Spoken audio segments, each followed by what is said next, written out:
आज हम बात करने वाले हैं भारत के एक बहुत बड़े सपने के बारे में।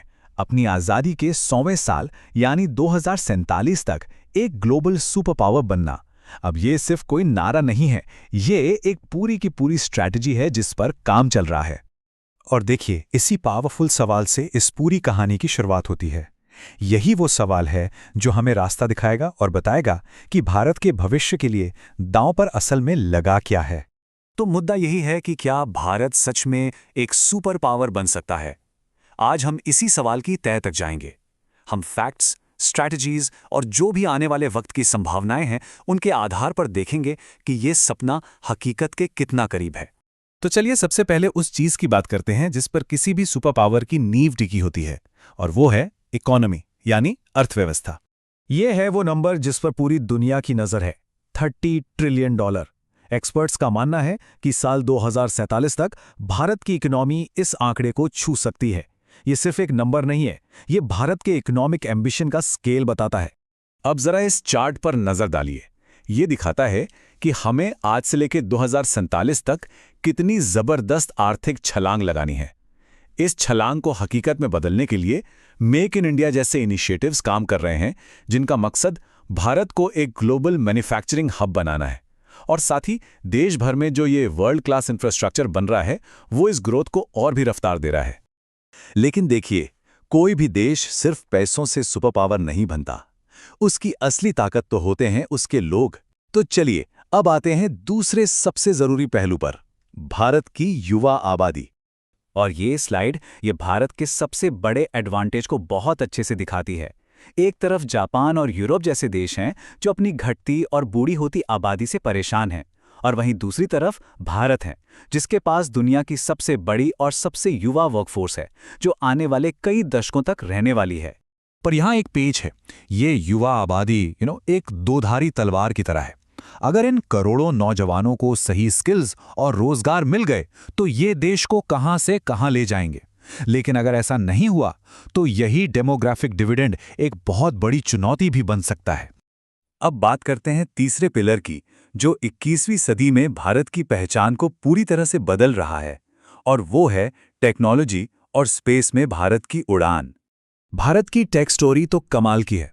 एक वक्त था जब हम आईटी सर्विस देने वाला देश थे, और आज हम दुनिया के तीसरे सबसे बड़े स्टार्टअप इकोसिस्टम हैं। यूपीआई ने तो डिजिटल पेमेंट की दुनिया में क्रांति हिला दी है, और अब भारत का लक्ष्य एआई और चिप मैन्युफैक्चरिंग में इंडिया सेमीकंडक्टर मिशन जैसी पहलों के साथ दुनिया का लीडर बनना है। और स्पेस में चंद्रयान 3 की कामयाबी ने दुनिया को दिखा दिया है कि भारत बहुत कम लागत में वो कर सकता है जो बड़े बड़े देश नहीं कर पाते। अंतरिक्ष में भारत की ये ताकत सिर्फ एक साइंटिफिक अचीवमेंट नहीं है, बल्कि ये उसकी बढ़ती स्ट्रैटेजिक पावर और ग्लोबल रेस्पेक्ट का प्रतीक है। तो अब आते हैं चौथे और आखिरी पिलर पर, दुनिया के मंच पर भारत की बढ़ती मिलिट्री पावर और उसकी डिप्लोमैटिक आवाज। देखिए, सीधी सी बात है, सुपर पावर बनने के लिए अपने हितों की रक्षा खुद करनी पड़ती है। इसीलिए भारत अब सिर्फ हथियारों का इंपोर्टर नहीं बल्कि एक बड़ा डिफेंस एक्सपोर्टर बनने की तरफ बढ़ रहा है। इंडो पैसिफिक रीजन में अपनी नेवी को मजबूत करना भी इसी स्ट्रेटेजिक ऑटोनॉमी का हिस्सा है।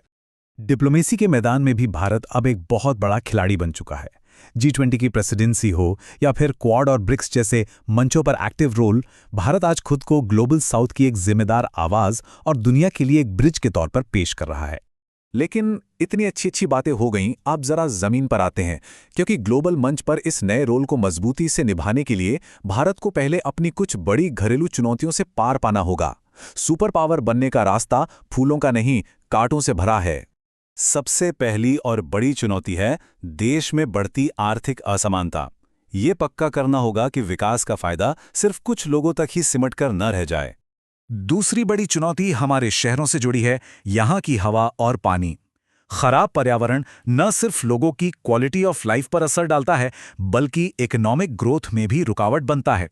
और तीसरी चुनौती है सिस्टम से जुड़ी हुई, जिसे हम कहते हैं लाल फीताशाही और धीमा जुडिशियल प्रोसेस। ये आज भी भारत के फुल पोटेंशियल को बाहर आने से रोकते हैं। तो इन सब चुनौतियों को देखें तो एक बात साफ है, अगर ग्रोथ सबको साथ लेकर चलने वाली, सस्टेनेबल और तेज नहीं है तो सुपर पावर बनने का सपना अधूरा रह सकता है। ये सारी चुनौतियां एक दूसरे से जुड़ी हैं और इन्हें एक साथ हल करना होगा। तो इन सभी ताकतों और कमजोरियों को एक साथ रखकर देखें तो आखिरी फैसला क्या निकलता है? क्या भारत 2047 तक सुपर पावर बन पाएगा? इसका जवाब ना एक तरह से इस स्लाइड में छुपा है, एक आसान से फॉर्मूले में। सुपर पावर का दर्जा कोई गारंटी नहीं है। ये इस बात पर डिपेंड करेगा कि क्या भारत लगातार तेज ग्रोथ कर पाता है, टेक्नोलॉजी में इन्वेस्ट करता है, अपनी युवा शक्ति को सही दिशा देता है और अपने इंस्टीट्यूशंस में सुधार लाता है। और शायद यही इस पूरी बातचीत का सबसे बड़ा सच है।